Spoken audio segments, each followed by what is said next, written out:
Hey everyone, welcome back to another episode of the Wandering Road podcast. I'm your host, Dean. Just kidding, I'm not the host, I'm the co-host because Chris is giving me the awesome opportunity to start this episode today, which I thought that I was going to be more nervous about, but it seems like it's going okay. I don't know. How are you doing today, buddy? What's going on your end in your neck of the woods over there in Western PA? Look at me. I'm delegating like a You good delegate. project manager. You got the orchestration going, and shut your mouth, Dean. You're a fucking idiot. Yeah. That was the worst introduction I've ever heard. Sorry, Fucking Mr. with you. Lafitte. I was trying I'm so fucking with you. hard. I'm good. It's been a long fucking week, dude. But anywho, what are we talking about today, buddy? What do we got? We're gonna on be tap? just to be transparent. We'll be honest with the guests and say that we tried to record this episode last week, but I had a random You mean work listeners, bomb. right? Listeners, viewers, Yeah, yeah. we have no Listeners, guests today. I'm sorry, folks. yeah. Someday you'll be viewers. For now, you're listeners because I think we're going to do visual at some point. But yeah, so last week we tried to do a recording and I got a work bomb dropped on me at the last second. So we were about like 20 minutes in, I think, and then we had to cut it. So we're going to retry. We're going to try to do it again today. And the topic is particularly heavy today. You know, trigger warning. We're going to be talking about a lot of gruesome stuff, a lot of heavy stuff. And basically, that will be about historical torture, historical torture devices, historical torture methods, the people behind them. There's going to be a lot of interesting dynamics. We're not just going to talk about the blood and gore, but because we got Mr. Chris Historian here who can fill in a lot of the gaps. Let's dive into it, man. What do you want to start on for torture this week? Okay, before we start, Yes. I know over the past couple weeks, I've been sending you a lot of videos of Will Sasso doing his Jesse Ventura impression. And I thought of the stupidest thing. Could you imagine if we got big enough to the point where we invited Will Sasso onto the show to talk about some sort of paranormal topic or like Yeah. Bigfoot or something like that? And the entire fucking episode is him doing the Jesse Ventura impression, talking about the topic. Oh Yeah. my god! If you don't know, if you don't know who Will Sasso is, he was a powerhouse on a TV show called Mad TV years and years ago, and it was kind of like the Pepsi to SNL Saturday Night Live's Coke. So they basically were trying to appeal to the younger crowd, and it was like really goofy and sketch oriented, but very off the wall. And like Will Sasso did a lot of great characters. And I sent you one too back with remember the lemon one? That's my favorite one. Yeah. Look, so after you like, look up, yeah, bro, after you look up Will Sasso, Jesse Ventura, look up Will Sasso lemon compilation. And it's, I think it's just so random and kind of stupid in a sense, but stupid in a positive way. Like how did he even come up with that? It's so funny and random. And you know who I wish we could get on? I've been binging Bobby Lee, who was also on oh Mad my TV. gosh! Yeah, my Getting favorite Bobby Lee character is Yeah. the blind kung fu master. Also on Mad TV. Oh my god, that was such a good one. He would like come in and like try to fight to help someone, and he'd end up beating the person's ass that's like getting attacked. Dude, that was such a classic. Oh my gosh. But yeah, Bobby Lee, like he does this show. He does a couple shows actually. So there's the one that he does with Andrew Santino, who is a comedian, and they call it Bad Friends. And I think that's my favorite. And then the other one that Bobby Lee does is he has his own podcast. It's called Tiger Belly. And like I've watched those, like every time they come out, I've been watching the releases and stuff. And I just dream of a day when we can get somebody like one of those two knuckleheads on our podcast to talk about stuff that they've experienced, or even if they want to be skeptical, you know, like, oh, I don't believe in this shit. Like that's what we love about getting people on, and just hearing from somebody from that level of entertainment, like a higher level of entertainment, would be really, really cool. Yeah, it's just for the impressions of just talking about a topic, like it would be so fucking hilarious and so awesome. Dude, I love his podcast with Andrew Santino. And Yeah. when Santino makes fun of his mom. Oh yeah, that's the classic. That is the classic. Oh god, he crosses the eyes and everything. But anyway, if we could get Will Sasso on to do a Jesse Ventura down Yeah. in the Baja impression, I would fucking love that. But I know we've pandered, we've Yeah. blabbered We got on a too long way to much. go before we can get anyone on the show. Hey, you never know Let's until keep you try, trying. right? Let's keep trying. Just keep trying. That's all you can do. We need to put our faces out there at some point. I think, as much as I don't think people want to see our ugly mugs, I think that it's gonna boost the people who are interested in clicking on us. I don't know. It's Yeah, I gonna think have to so. happen. You Maybe. send us an email. Listen, like, okay, listeners, some people have actually a lot of people have already sent us emails about wanting us to do reviews on movies, horror movies and stuff. But let us know too. Like, let us know what you want. Like, what do you want to see us talk? Do you want to see us on screen, like on a YouTube channel or something, banter, and then we'll also obviously have the recording or whatever. If you want to see that, or if you just want to like keep the audio, like just let us know. We'll flex and do whatever you're interested in. You guys are the ones who are paying us pennies on the dollar. Yeah. What are we up now? We're up like what, like 70 cents for our advertisements? Some shit like that. But Uh, yeah, if you follow us on TikTok, my pinned videos where I share my own ghost stories. I am on oh yeah, you've camera. been on there. Yeah, Yeah, you've so been I've you can been go on speak for camera, us. and Yeah, even on JJ's TikTok, he's clipped parts of his podcast that I've been on, and nice. Okay. posted me on there. And yeah, so we did get some feedback. Sounds like people want us to do the horror movie reviews. More cowbell. One, yeah, one of our listeners, Carrie from Northern Ireland. Thank you for shooting us an email. She suggested a couple of her favorite movies of The Others and The Blair Witch Project, which I've Yes. never seen The Blair Witch Project. So What? yeah, I know, dude. So maybe that could be potentially the first one that we Yeah, do. The Others is we'll a take a really good revisit. fucking movie. It's like a horror, like mind fuck type of movie. Yeah, I think I remember that movie too. You said it was 2001, but didn't they make a remake of the Blair Witch? They came out with a I remake, know right? they have other movies about the Blair Witch, but Okay. I've never seen any of them. Like Yeah. any of them. One of my guilty pleasure horror movies are the Paranormal Activity movies. They're Yeah. so bad, but they're so good at the same time. Yeah. But Uh, anyways, all right, we'll shut the fuck up now, and we will go into today's topic of discussion. And why don't we go in some kind of semi sequential order, and let's take it back yeah. Historical all the order? way. Yeah, let's go back to ancient Greece first and introduce the Brazen Bull. Why don't you introduce that for us? Good lord. This is one of the worst ones to me. Anything to do with fire and heat Oh, and it's my torture. favorite one. Your favorite one. Guess what? You're going to be experiencing that. No, I'm just kidding. Because that's part of the story. So let's just start with the design. Okay. So the Brazen Bull, ancient Greece, set the stage, right? And please don't correct me while I'm talking. You correct me after because I know I'm going to get something wrong historically, but I'm just going to say whoever was in charge, and you could tell me afterwards who it is, but the dude who was in charge, let's call him Fine. the emperor. Okay. Whoever he ever was in King. charge. He's like, King, thank you. So Mr. King of Greece is dipping his bread in olive oil and he's eating it. And he's like, hey, craftsman, I want you to make me a torture device of the most nefarious kind. And the guy who was a craftsman is basically like, yeah, sure, okay, I'll do that. So the craftsman goes to his workshop and he sits down, he's sketching stuff out, coming up with ideas in the spin room, so to speak. And basically he comes up with this idea of creating a giant bull made out of metal. So it looks, it's hollow on the inside. It looks just like a bull, and you can see where we're going with this. The unwitting person or the person who was going to be tortured would be placed inside the belly of this huge metal bull, and I imagine a light fire to start off would be introduced underneath, and the fire would grow, and they'd add kindling to it and get hotter and hotter, and this bull would heat up so hot that it was like a frying pan, and the person inside would obviously have their hands and knees or butt or whatever, however they're positioned, be burning in excruciating pain.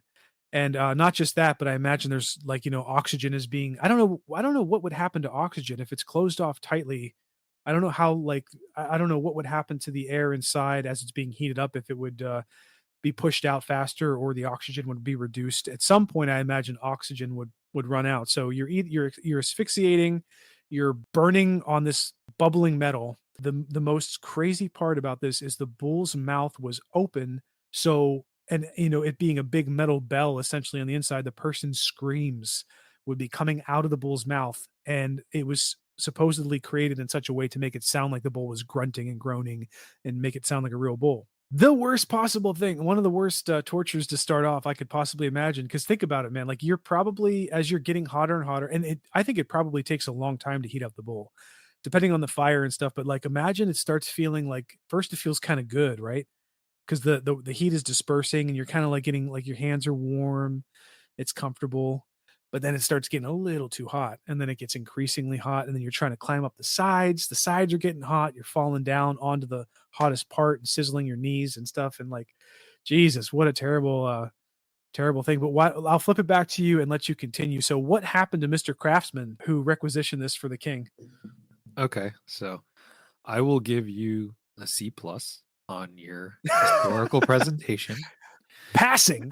You passed. You passed. So the creator of the Brazen Bull was Perilos of Athens, and Oh, they he actually have a was name for him, okay. yes, and he was asked to create the bull by Phalaris, who was the tyrant of Acragus. Perilos, he was a skilled metal worker, and he created this device, and he created it, to gain favor with the king. And he's like, hey, check out this new device that I made, this new method of execution.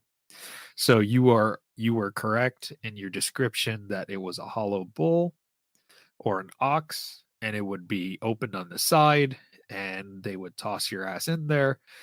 And the bull was crafted with special attention to acoustic properties with tubes and sound mechanisms that were installed.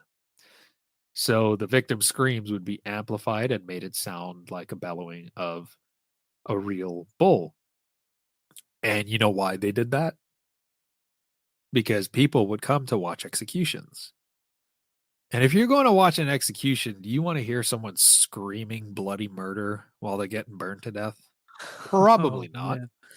Man. So, this was intended, this acoustic engineering was done to amuse the spectators and mask the horror of the cries of the victim.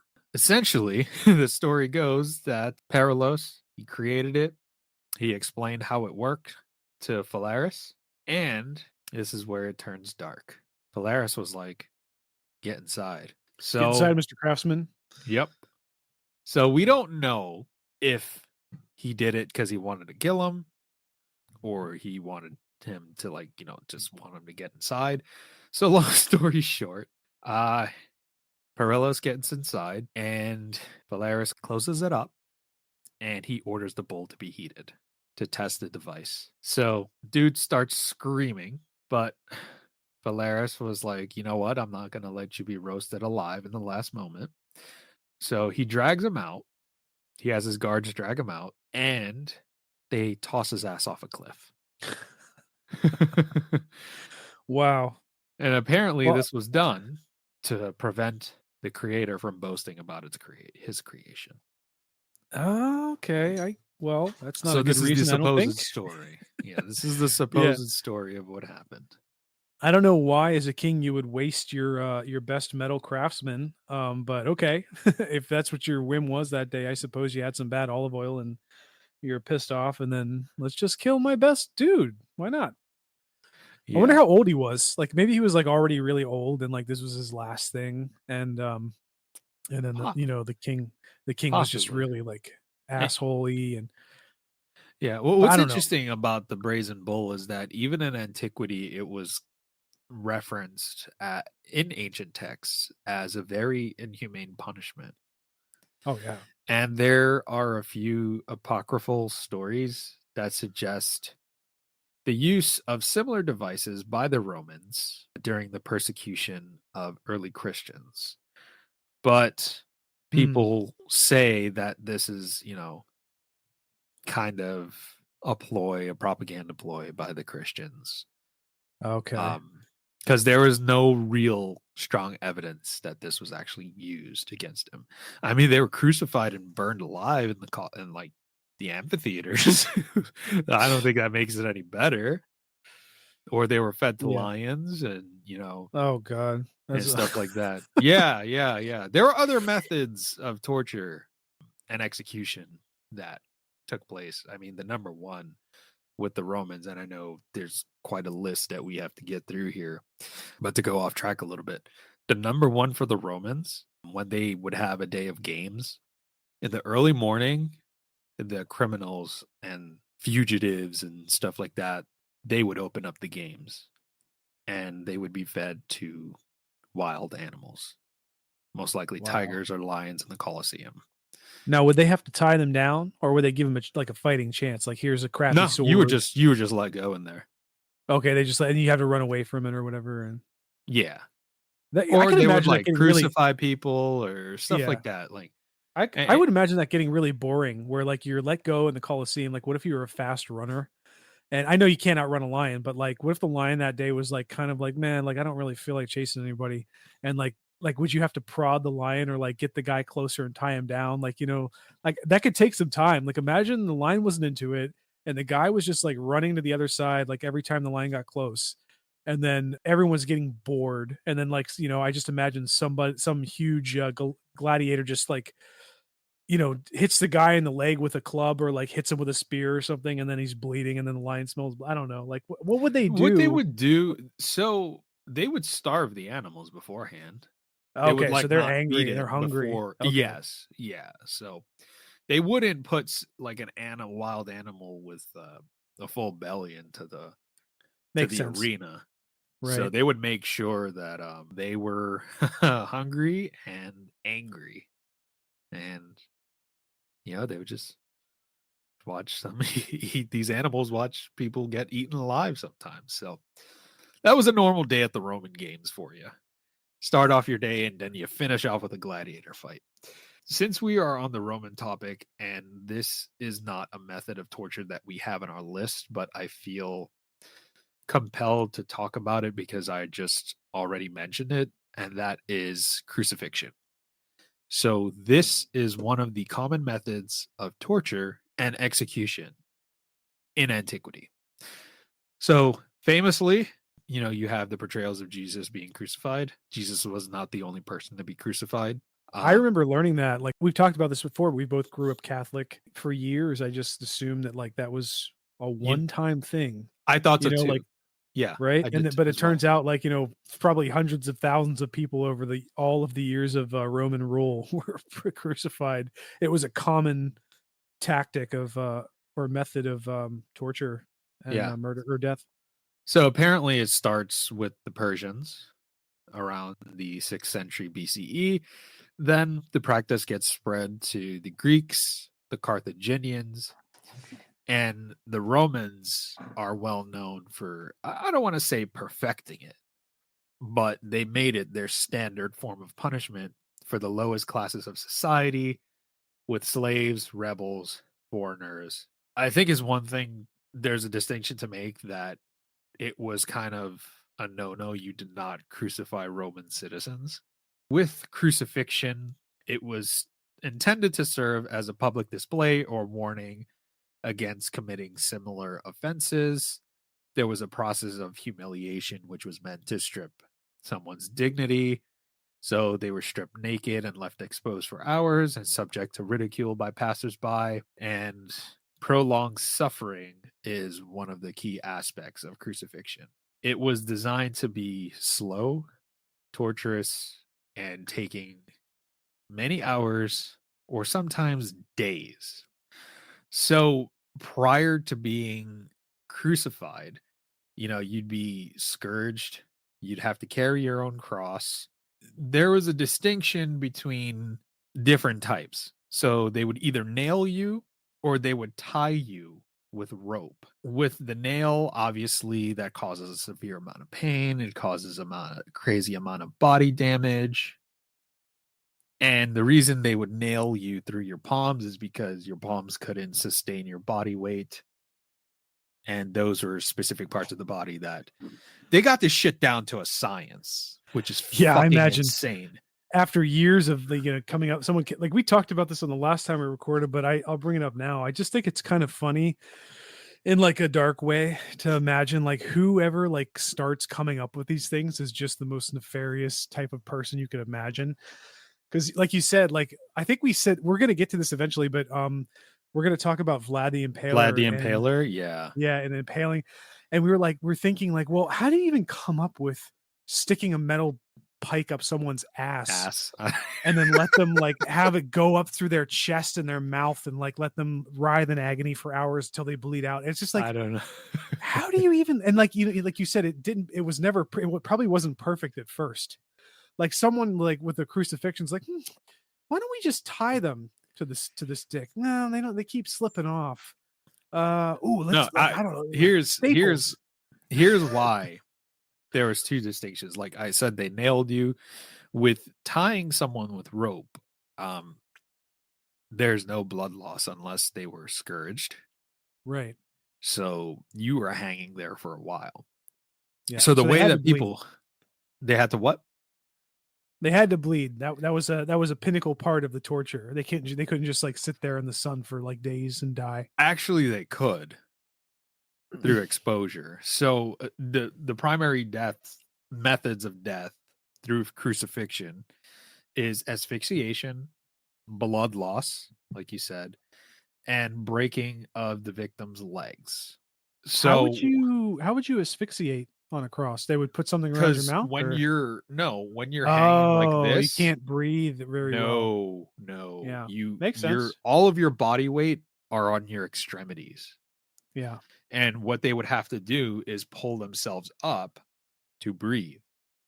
So Wow. if you are at a certain point where it's like, I'd rather die than deal with this, if you come across someone like a Roman soldier or somebody like that, a passerby that says, you can take whatever I have on my person, like my clothes or whatever, you make a deal, and you're like, break my legs so I can die. So that's the Why? common way that someone would die. What about breaking the legs? Would it just keep the person from wanting to like stand up and Yes. try to like break Because if your themselves? legs are broken, you can't stand up even if you want to. Right. But that's You a can't weird pull request, yourself isn't it? up. It's like that's such a weird request to me. It's like Yeah, it would I don't know. prevent them I from pushing up from breathing. right. But what I'm saying is like the person is requesting that, and that's strange to me. Like I feel like the average person in a situation like that would just try to not breathe until they passed out. And I imagine once you pass out and you can't breathe, you're gonna die pretty quickly.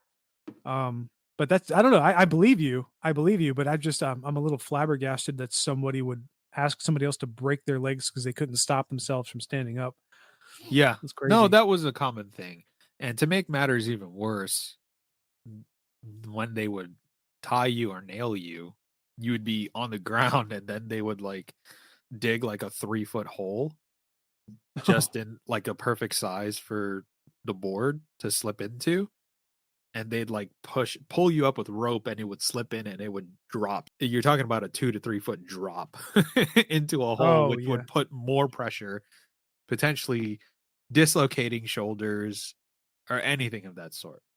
One of the stories that I find very interesting when it comes to crucifixion as a torture method, after the Spartacus rebellion was crushed, Marcus Crassus ordered the crucifixion of around 6,000 captured slaves around the Appian Way.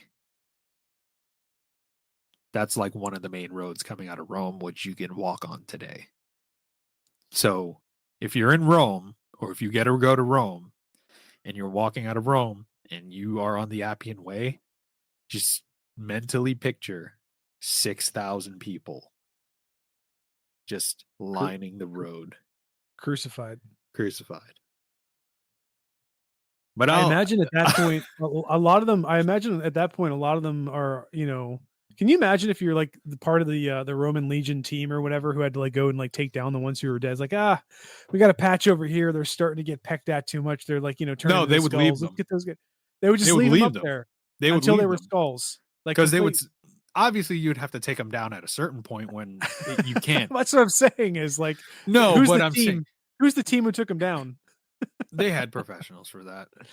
They had professionals for torture too. Just like, you have to apply for that. Like, I want to be the No, best taker downer, no, crucifixion when you taker downer were ever. put it this way, when you joined the Legion, not everyone was a soldier.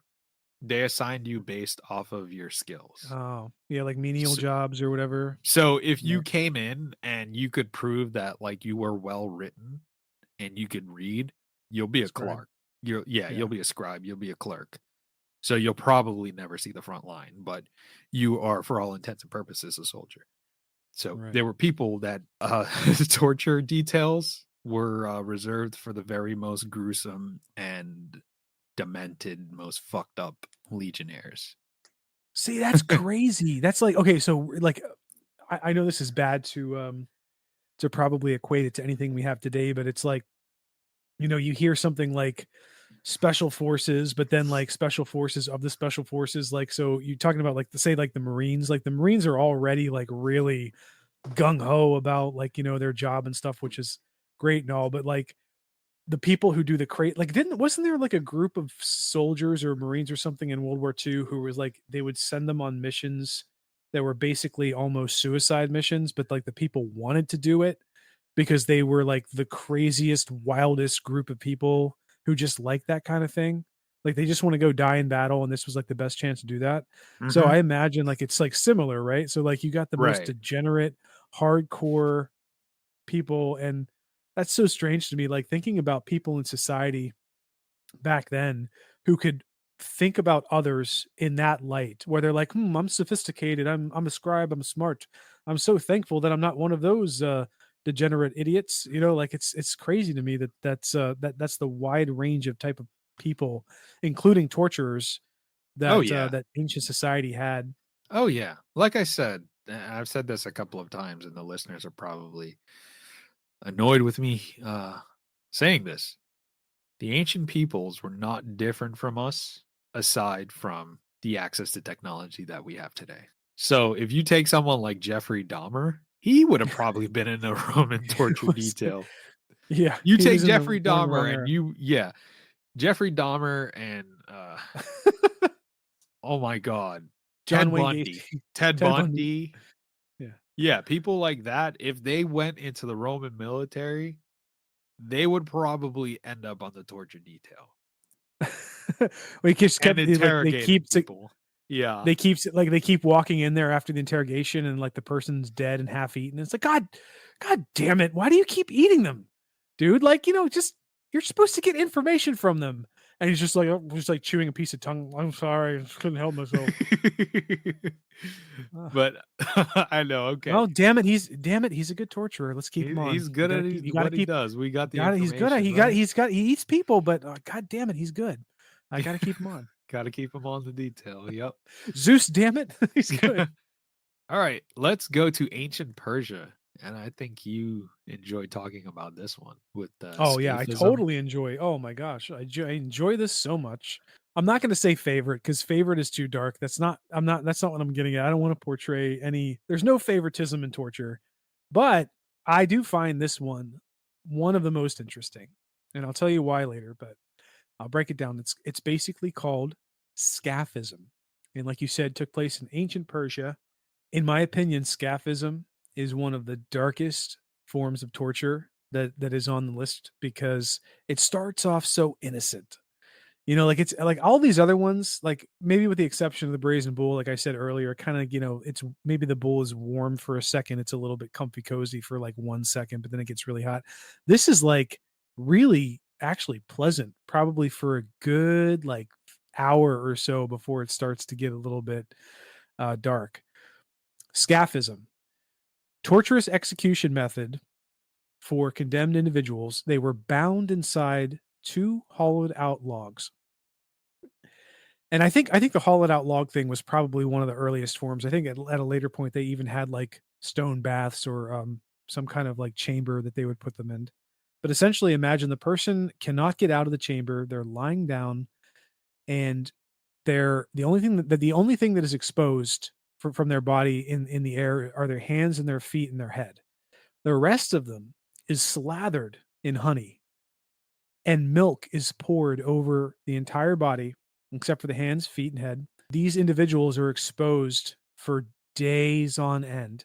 Well, we talked about this on the first recording, but like there was a reference to this torture method in the Venture Brothers, and I was aware of this torture method before I knew the name, and I learned the name when we started researching this topic, the scaphism thing. But it's basically like I think it was like a henchman who was gonna be tortured, and, Mr. Doctor Girlfriend or whatever was like, and or first we tie you up and we drizzle you in honey and cover you in milk, and it's very pleasant, and the guy's like, "Oh, that actually sounds pretty nice." And then she's like, "Yes, until the flies come."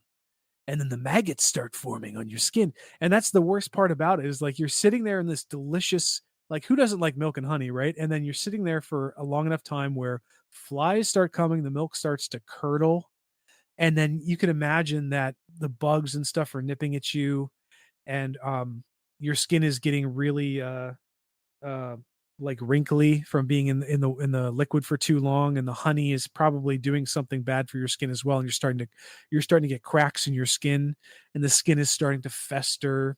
You're starting to get really bad infections. Hopefully, you would reach a point of like really bad fever to where you just are not lucid or you just pass out.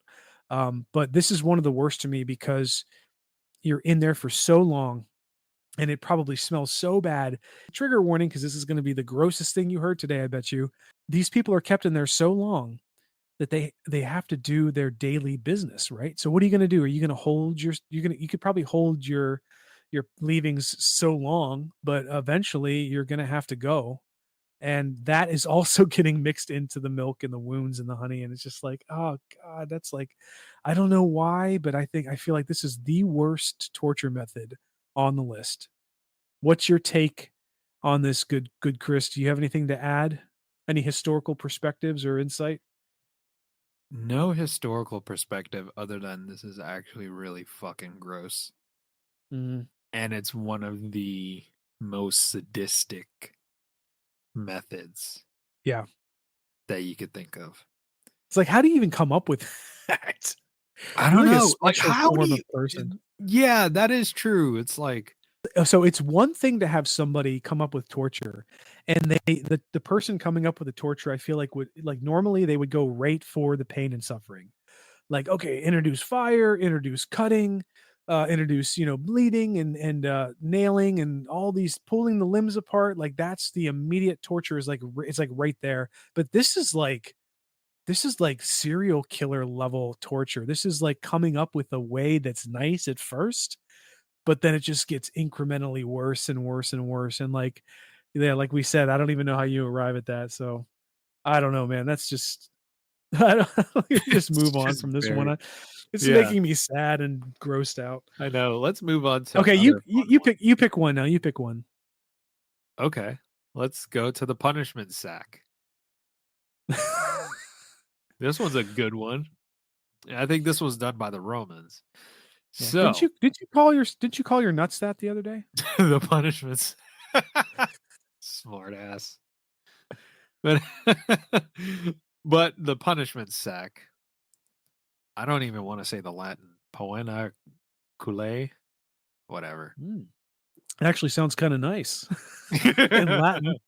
Sounds like a nice wine. I probably didn't even pronounce it right, to be honest with Pianoculé. you. So this type of punishment was reserved for patricides, people that killed their fathers. So the Hmm. condemned would be sewn into a leather sack with various live animals, such as a snake, dogs, and monkeys. Then they'd be tossed into a river. And this punishment was meant to show how heinous of a crime and ensure that the body would not receive a proper burial. Those poor dogs and monkeys. What the fuck? What did they ever do? I know. You have any thoughts or insight to add to this one? I think this one is self-explanatory, where it's like kind of really gross. Yeah, this is like a torture light. This is like a little bit of a side mention because it can't go too deep into it. But I mean, this is interesting. I will say something. interesting about this form of torture, and actually some of these other forms of torture. Like I mentioned, scaphism was in an adult cartoon show called The Venture Brothers, which, by the way, if you've never seen The Venture Brothers and you like adult humor and cartoons, you need to watch that show. It's so fucking good. But I've seen growing up, I think even as far back as like Looney Tunes, You've seen like this growing up? yeah, no, like seriously, like In legit. person? What the fuck were they No, doing no, in no, your no, no, neighborhood? no. No, I said Looney Tunes, like in media, in cartoon shows. So like 1950s, 1960s Looney Tunes, I'm pretty sure it was like, but I think it was even done by The Simpsons at one point, but it's like you have the person and they like are picked up by somebody by the scruff and shoved into a sack, and then like a dog and a cat are put in there, and then they like beat the sack, the stick or something, and then of course the animals are going to go into attack mode to try to save themselves from what they think they're, a dying blow from somebody on the outside of the sack. And so the poor person inside is the main target. It's just so interesting to me. Like I wonder how big the sack would have to be huge, right? Like the person to fit inside, a dog to fit inside, a cat to fit inside, whatever other animal you could think of. There's one more thing I'm wondering out loud, and feel free to give me your perspective on this. But after the person is put in there and the sack is disturbed with the animals, do they just let the person be in there until they die? Like, and the animals die? Meaning the animals probably aren't gonna kill the person. They're just gonna maim them. And then maybe they'll bleed out, maybe they'll snip a jugular and die quickly, but, like, most likely, they would probably just be in there writhing for days on end, from these injuries, and then the animals get tired, the No, they animals were die tossed because into a river, dude. okay, so afterwards, they were drowned No, at a you certain get point. you get sewn in and tossed into a river immediately. So Oh, you're that's it? looking There at was no yeah, beating of the stack? no. Okay. Okay, so You're it's, like, dealing right with into the live water. animals that are trapped in a confined space, So everybody dies. panicked. Yeah, everybody fucking dies. Everybody Unless dies. somehow, like, you tear open the sack and some of them get out, but that's Mhm. the only thing I could think of. Yeah. Well, I would wonder, you would probably, die pretty quickly then, right? Because if you get thrown into the water, the sack is probably gonna fill up and you're going to not be buoyant for very long. I would guess most people would die from drowning, like, relatively Yeah, quickly as right. opposed to being maimed by animals, but, yeah, that's a shitty way to go. I mean, even just being thrown in a sack and then thrown into the water, like, Yeah, fuck it's the animals, dude, like, that's just that's the worst part to me. I wonder how thick that, like, fabric is that they used. Because I Yeah, mean, like, like, if it maybe it's got not, wet, it probably not as strong anymore. You could just bite into it if just you in there. interesting. Just, Yeah. like, start tearing into that shit. But who knows? I didn't see any documented survivors, so probably not. What's next on the list, my man? I'll let you pick this Let's time. Okay, let's do the Spanish donkey because that just sounds hilarious to me. I know it's not. Spanish donkey sounds like a drink you get for a special on, like, Taco Tuesday night at your local It's Mexican not restaurant. like a Russian Yeah, mule. I'll take a Spanish donkey, 2 Spanish donkeys and a, Jose Alright, bring out the Cuervo. wooden board. Oh, man. Okay, so really quickly, this is another short one. We can just banter about this because it's so ridiculous, but essentially, the victim was forced to straddle a wooden board, and the edges were sharpened like a horse's back. Basically, weights would be placed at their feet, causing them increased pressure and pain until they were gradually sliced in half. So you're basically being bifurcated by a sharp piece of wood or metal that you're sitting on, you're straddling, and weights are pulling you down on either side. So here's the thing with this one, it's very, very dark, clearly. I do imagine at some point you would die relatively quickly because, correct me if I'm wrong, but I think that there are some pretty significant arteries in your grundle, genital region. So I imagine once you sliced a certain artery or vein or like main vein down there, you would probably bleed out relatively quickly. Yeah, so with the Spanish donkey, dude, it just sounds terrible. It's a fucking wooden Mhm. board and, Yeah.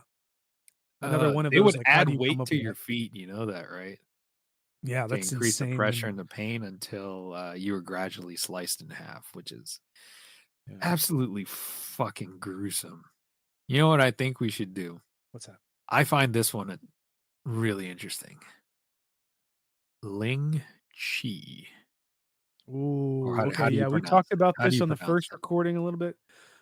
You got it. Ling Chi. Yeah. Ling Chi, death by a thousand cuts, which was a common practice in ancient China, and it was practiced up until the earliest 20th century. This form Jeez. of execution involves slicing parts of the body over a prolonged period of time until the victim died from blood loss, shock, or sheer pain. Yeah. Basically being flayed to death slowly or deep Uh, cuts. yeah, it cuts. Being flayed involves, removing skin from your body. Well, really quickly though, I just remembered we Googled this. And if you have a weak stomach, do not Google this because apparently like the Wikipedia page that talks about this Ling Chi method, they actually show live instances in the past, like photographs of people exposed to this torture. And some of them are flayed. I think one woman had her like part of her chest cut off. Like just like that's and they're still alive. Like this is another one of the worst ones we could like they're all terrible, but like this is just morbid, man. So like you're sitting there getting cut over and over again. And I imagine the blood loss stops a little bit because your body is treating it and it's stopped, but you still have the throbbing. Anybody who's cut themselves deeply, that's not fun even when the bleeding stops because there's like this crazy deep throbbing that's going on for a while. I remember a few years ago I was trying to cut a Christmas tree. Like I went to this tree farm and I was with my girlfriend who's my wife now, but my girlfriend at the time, and we picked a tree out, and I was like cutting with this straight handsaw, and I actually sliced into my thumb like long ways, like down, like from the left side, like into like from my nail down to my knuckle, and the bleeding was so profuse that I had to go to the ER to get it to stop, and even after it stopped it was throbbing for days. And that was just one cut that wasn't even really all that deep. So I imagine like if you are being exposed to Ling Chi, you're not only dealing with this constant like bleeding a little bit, stopping, they're probably cutting you only just deep enough to where like it bleeds for a few hours and then stops because it's coagulating, but you're still dealing with that leftover pain and the whole time you're lucid. So Jesus, man, like that's one of the most bonkers ones we could possibly talk about. Like you just keep, and then I imagine your body starts to fail you, right? Like if you get cut deep enough so many times, your body's not going to be responding anymore because you're going to run out of nutrients to like for your blood to coagulate. What is it like vitamin is it vitamin K that's or there's like some component in your body that helps coagulate the wound to stop the bleeding. So I imagine at some point you run out of that, right? And you just keep bleeding more profusely. You become almost like a hemophiliac. So with the rat torture, what they would do, they would take a live rat, put it on the victim's abdomen, cover it with a metal container, and then they would apply heat to the container, causing the rat to panic and try to escape. Now, But only one way to escape, there's right? only one way to go, which is down into the victim's body, which is absolutely disgusting and gruesome. And now my Yeah. stomach hurts. Correct me if I'm wrong, but didn't they also have some kind of rat torture where they put the cage on the person's face and like they would do the same thing and they would heat it up and then like the only way out would be through the eyes or like that's like I don't know, like I feel like maybe that's maybe that was something I saw in the movies, but I am aware of this method you're talking about where they basically heated up the rat to the point where it would panic and try to claw its way through your stomach and like get out. What's fascinating about this is I think you would have to heat it up to a degree that you would know would make the rat panic, but not enough to where it would like die. You could probably kill a rat relatively quickly if you exposed it to a certain amount of heat, but you'd have to probably play with it for a while, right? Like, okay, that was a little bit too hot. The rat just kind of fell down, couldn't move, and then like just burned alive. But if I do this heat, it can still move. It doesn't get its like feet melted to the metal, and then but it's still going to panic. And I imagine the person who has that device on their abdomen is also feeling the heat that is, through entropy is spreading through to their skin. So they're dealing with the heat and in addition to the clawing through the belly. But here's one more interesting thing I'll say. I feel like the rat, even if it got into your abdomen, it would like it's not going to be able to like slice through you so quickly that it's going to survive. I would guess that like almost every instance of the rat getting into your body, it would die really, really quickly because it would drown in your blood or it would drown in your bile or something. Like it would not be able to breathe inside of you. And it's not gonna, like I said, cut through you suddenly, like fast enough to work and escape. That's also really dark and gross, right? Like you're probably still alive while this rat is in you, like dying, and you're bleeding out. The rat is suffocating. And dude, Why do you what is think it's wrong such with with you? What's wrong with you? what is wrong with Describing it humans? like that. Well, like, just because hey, I'm an Such great analyst by nature, man. detail. I just well, just because I can do that doesn't mean I want it to happen to anybody. That's fucking crazy. I really feel bad. Like, sometimes when I'm gonna be honest with you, man, like, I think about humanity and then, like, being a part of it and just the terrible things that people do sometimes, and in some cases, like, I can understand, like, if there's a mental illness or there's someone being prodded and poked for years and being basically subjugated to the point where they snap. But it's so hard for me to wrap my head around the idea that there are just people who just in history who have not only come up with these torture methods, but people who actually can sit there and implement them and not even bat an eye. And I'll give you one example, which is it's going to sound so wimpy to a lot of people, and I don't give a shit. I don't think unless I was in a state of nature and I needed to survive, I don't think I could, like, in my comfort zone of society right now, ever kill an animal for food. So I don't know, like, what's your take on modern day, like, maybe we can kind of talk about this for a second, like, modern day humans and their capacity, like you were saying how, the only thing different between us and ancient people is our technology. So does that mean you think that if we had our technology taken away from us, we would regress as a society back into like torture and gladiators and like all that crazy stuff, like slicing people open at an arm's distance? Like, you think we would go back there? You ever watch the UFC? I mean, But they you don't watch kill each other in the boxing? UFC. They don't kill each other in the UFC. I mean, gladiators rarely kill each other because gladiators are expensive. Really? I thought that there was Yeah. like always to the No, death that's or a whatever. Hollywood thing.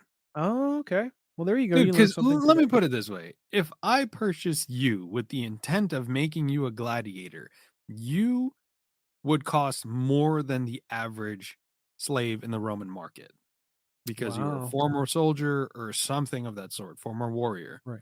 And then I have to invest money into training you. Then I have to invest money into feeding you. I have to invest money into arming you. I have to invest money into your medical care. Gladiators did not die as often as Hollywood portrays it. They would fight. And what a lot of people don't know is that they were referees. But, anyways, I'll digress. But to answer your question, They were yes. referees. Yeah, they were. Wait, There wait, wait, were. wait, really quickly. This is a good opportunity to ask you because I probably will forget to ask you this later. Is it true that the emperor would, or whoever was watching it, like whoever, political person in charge, like the highest ranking or whatever, is it true that they would do the thumbs up and thumbs down, or was it like thumbs up, thumbs to the side? Like, was that a real It thing? would be thumbs up for living, and then they would put your thumb to the Or to side the and point side, to the right? jugular. It would be a point to the jugular Oh, as a symbol to interesting. die. Yes. So it was never thumbs down, like, that was never a No, that Roman was like cultural Hollywood. thing. Hollywood. Okay. Yeah. But I that's mean, it made interesting a that great from dramatic effect in the movie Gladiator. oh, sure, yeah. Yeah, Well, one of the I would best I would have performances liked to have ever. seen, like, the thumbs down is so juvenile. I would have rather seen, like, to the side and to the neck. Yeah, That they'd go would have like been, more point accurate to and the darker. jugular. Yep. Anyway, yeah. But yeah, to answer your question, I mean, we kind of do mimic parts of ancient society, but with technology. So yeah, we'd regress to a certain point. It depends on how big the change is with technology, but This is too nerdy, but like what amazes me is I think the one defining factor that I wouldn't say it's technology. I would say it's the rule of law. And I'm not going to nerd too deep into this, but like all of the practices that we've built up over time in terms of like keep trying to keep like a standard operating procedure or practice for how we build on society based off of law and order. Like I know they had law and order back then, but they also part of their law and order was torturing people. So and then at some point you kind of have to say like, well, is that really, even if someone does something really terrible, is it humane to that's what scares me about this day and age is I think that in this 2024, even for the last like I would say decade, there seems to be an increasing number of people who would be seemingly okay with going back to torturing individuals for things that they do against others in society. I'm not saying I agree with it. I'm just saying I understand where they're coming from. Like, oh, it's an eye for an eye. Like if someone, kills somebody else's family, they should be ripped apart or something like that. Like, okay, fine. Like, I'm not saying you should do that, but I understand why you're saying that. However, that's a slippery slope. That's the concern and the rule of law. I think the whole takeaway from this is if you have a society that starts to like seep in the okayness and the acceptability of torture against like hard criminals, then you're opening the door again to start backsliding into, well, who is really deserving of torture. Like you said, it used to be like just pickpockets and criminals getting their hands cut off, or being tortured for stealing something. That's the slippery slope. Is like you either say no torture in society ever for any reason, or if you introduce it, you're going to create cracks that will potentially pull you and your family down into it at some point later in the future. And I think like the rule of law is a pretty good standard we have today that keeps us from getting into that. I don't know. That was kind of a nerdgasm, but that's no, just my I take. think on the torture aspect, I think it all depends on, and I was hoping we'd have this discussion at the end, but I guess we are close to the end, so we probably have maybe one or two more methods to cover. Yeah, yeah. Yeah, but what I did want to say on that is I think it's a method of, well, not a method. It's a process of dehumanizing, if that makes sense. Because the Yeah, yeah, people like going through this right. torture, so if you were crucifying someone, if you were putting someone through the Brazen Bull, or if you were putting someone through scaphism or the breaking wheel, or any type of method of torture, it's because you don't view them as human. You Yes. view them as less than. You Right. view them, that's why they label them rebels, all these different types of names of labeling, rebels, slaves, parasite, something of that sort that could identify you as less than human. Therefore, you deserve what's happening to you, because no good upstanding human would want to subject themselves to this, nor would we do this to someone like that. But when you get to the Spanish Inquisition, you know, people's a witch, this person's a witch. We talked about that with the Salem witch trials. If you're targeted and you are labeled something, you are no longer a normal human being. Right. You are less than, Well, which there's is a whole why. case study. Yeah, sorry, go ahead. No, go ahead. I was just going to say there's a whole case study that I remember seeing in school years ago that was like looking at I think it was the treatment of the Japanese to the Koreans during I can't remember what period. It might have been I think it was pre-World War II, but anyway, like basically one Asian culture um subjugated another Asian culture and they basically had the same lineage, right? Like they were different ethnicities and they had different countries and nationalities, but essentially, you could trace the lineage back to the same point. Yet in this modern, like I say modern because it happened in like the early 1900s, there was a justification by a lot of the soldiers when they would rape and pillage, they would literally like rape and cut apart women and all like this terrible situation. They would kill the men, rape the women, and then the justification for it is exactly what you said. They were taught or they made themselves believe that these people were not human beings, they were animals. And so when you actually see somebody in your eyes as an animal, people love animals and stuff, but like if it's much, I think it's easier for a human being to start treating other human beings worse when you see them as a literal lesser animal. Like there's something about them physiologically that is lesser than you, and that makes them in the category of an animal. And you can even go like look at the Rwanda genocide. Same thing, right? Like the Hutus and the was it the Hutus and the Tutsis or something like that? Yeah, They the Hutus and the basically Tutsis, yeah. they would have radio broadcasts. They would be like, "Hey, you know, the Tutsis or whatever, like the people who are you're against, they're out there. They're animals. Like they are literal pigs. Like they're less than pigs." And people would hear this propaganda and they would start to believe it. And I think that living in society back then, you're going to watch these people getting tortured. They're not thinking of these people as humans anymore. They're already below the rung of humans. So I think that is the missing component in understanding how these ancient people were able to go watch these people get tortured to death. It's like they're just bugs. They're not even humans anymore. No, that is a very valid point, and it, falls into the realm of it falls into the topic of discussion for today. Torture. The only reason happens is Yeah, because you deem someone less than human. You yeah, fill them with fucking propaganda. right. Or it's already ingrained in your society. So for example, with the Romans and the Gauls or anyone that was not Roman, it was a fucking barbarian. They were an outsider, so therefore they are seen as less than human because you were culturally different to what they were. So it doesn't have to be this drastic, oh, this person's a rebel type of thing. Depending on the time period, you just had to be different. Literally, that's it. Yeah. There's this one book I'm reading. Well, it's a like 15 book series called Marius's Mules. And in one of the books, I can't remember which one, it was like book 7 or 8 or something like that. Caesar made one of the Gallic chiefs an equestrian or something like that. So this is pure fictional. And he comes to Rome with a message, and the senators are appalled that this Gaul is like wearing equestrian garb, and they beat the fuck out of him, torture his ass. They toss him into the casa, which was a big ass prison where criminals would stay. So there's a fictional example, but there is an example of being different, wrong place, wrong time. I guess they don't see you as human, or you do something that is an affront to them that you didn't realize, and you're fucked.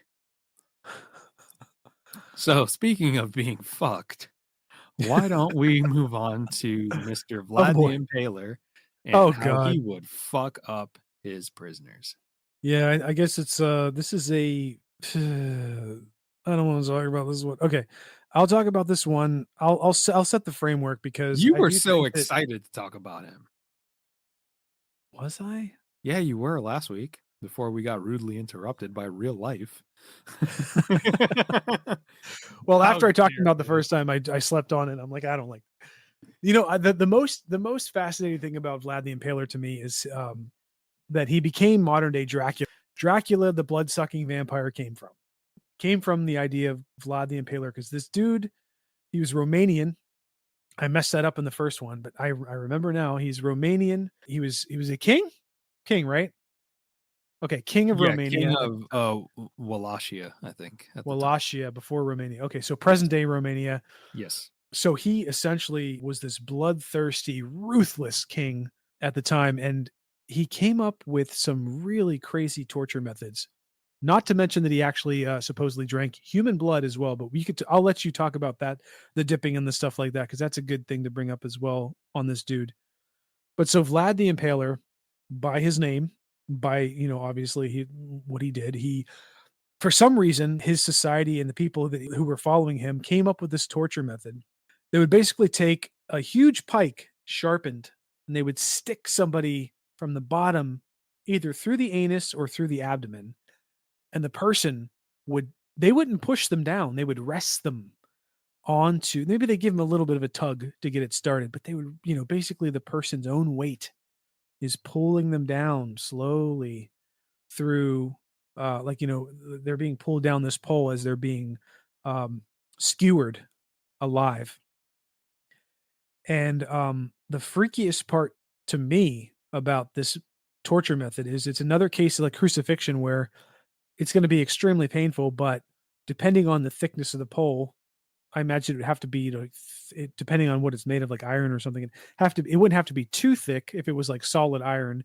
It could probably be like maybe I don't know, like 5 or 6 inches in diameter, like not too big. So you're sliding down this pike, you're bleeding out.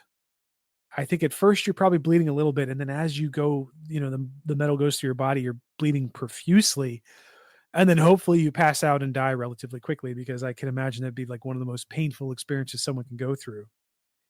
But historically speaking, the craziest part about this impalement done by Vlad the Impaler, I guess he was in a conflict with the Ottomans, the Ottoman Empire at the time. And the Ottomans were trying to invade and take over his land and stuff. And so he wanted to scare the bejesus out of them when they were coming to fight on his land. So on the outskirts of his land, he basically had this forest. I don't even know if we found out last time, but like I don't know who this forest was populated by, but it was basically like the crucifixion thing you were talking about, where you just have person after person after person after person skewered on these huge spikes. And some of them, I imagine, are still alive, writhing in pain. A lot of them are probably dead already, but the Ottomans are coming over. They're cresting the hill. They suddenly see a sea of bodies just penetrated by these pikes. And then actually, a lot of the Ottomans just went, nope. They just noped right on the other direction because they're like, I don't want to get that.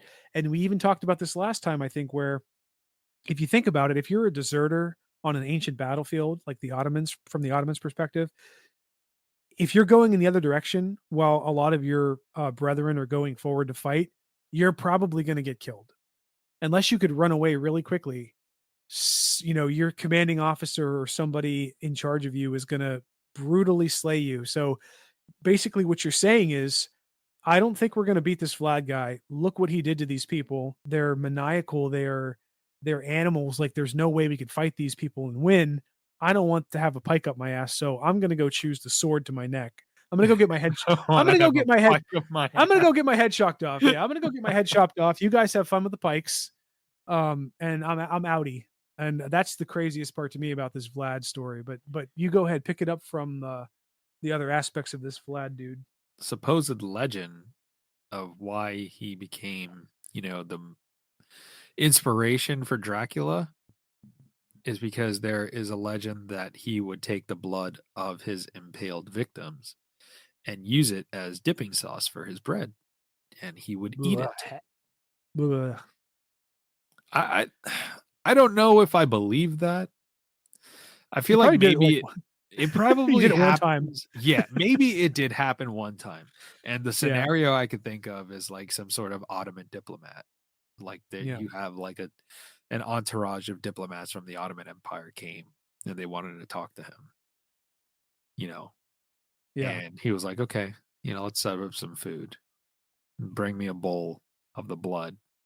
And he probably did it for show and Yeah. then projectile vomited everywhere after Yeah, everyone he was left. like, yeah, I just imagine he's like trying to be all like dark and like cool. And he's like, I'm gonna take a bite of this bread and blood. Yeah. Excuse me. And he just like walks in the other room and just like you just hear him like okay. He almost died from sepsis, but he's good. He learned his lesson. Um, but okay, the last thing I want you, if you remember, you should bring this up as well. Remember the last time I brought up that story about what he would do to some of the Ottoman dignitaries who came to visit who wouldn't take off a certain piece of clothing because of their religion? Do you remember that? No, go ahead. Go ahead. No. Okay.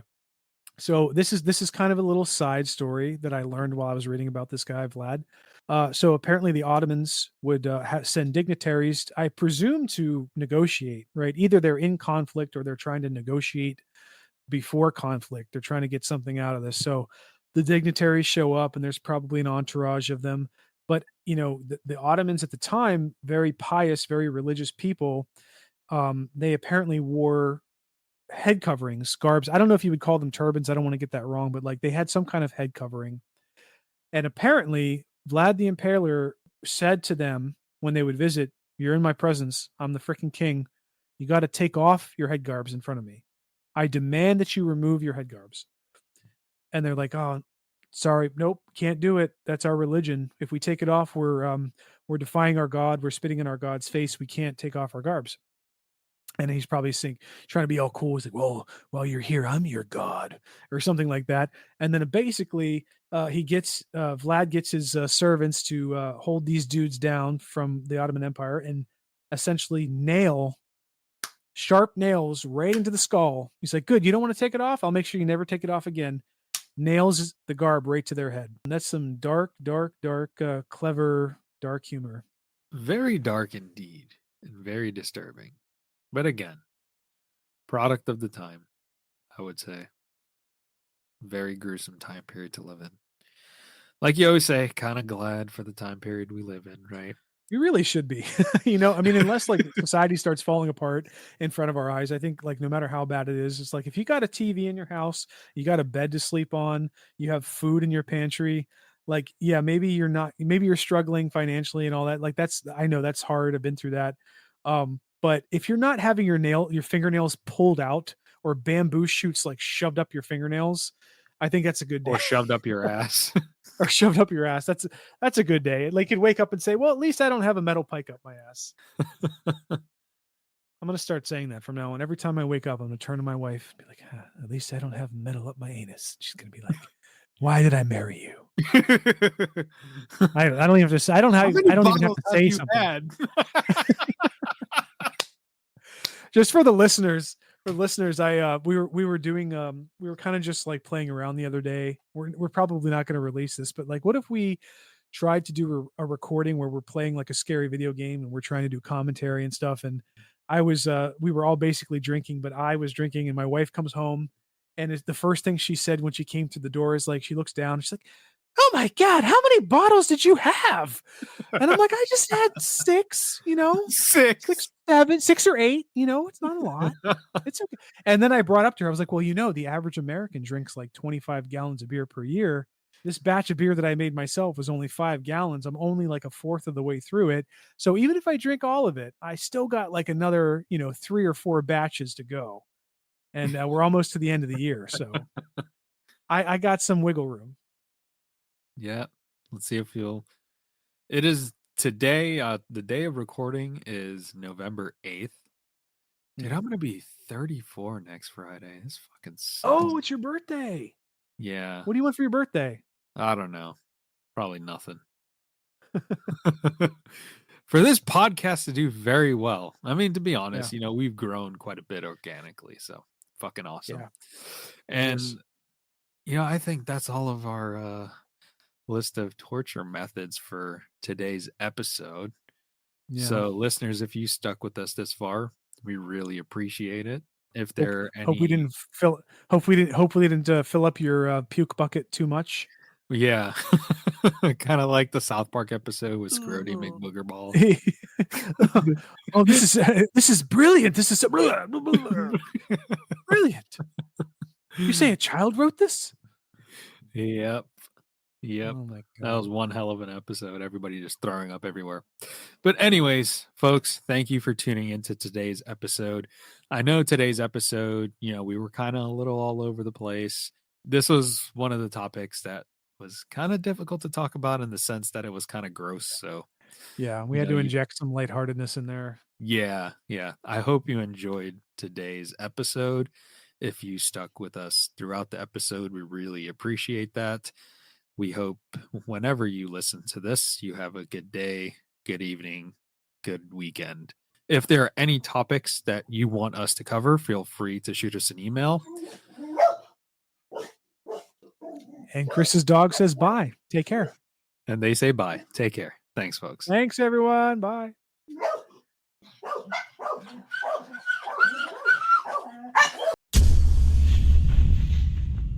Thanks for tuning into today's episode of The Wandering Road. You can find us on Apple, Google, Spotify, and most podcast platforms. Be sure to subscribe and share. Also, don't forget to give a follow on Instagram at twroadpodcast and follow my TikTok at twrpodcast. Take care, and I'll catch you on the next one.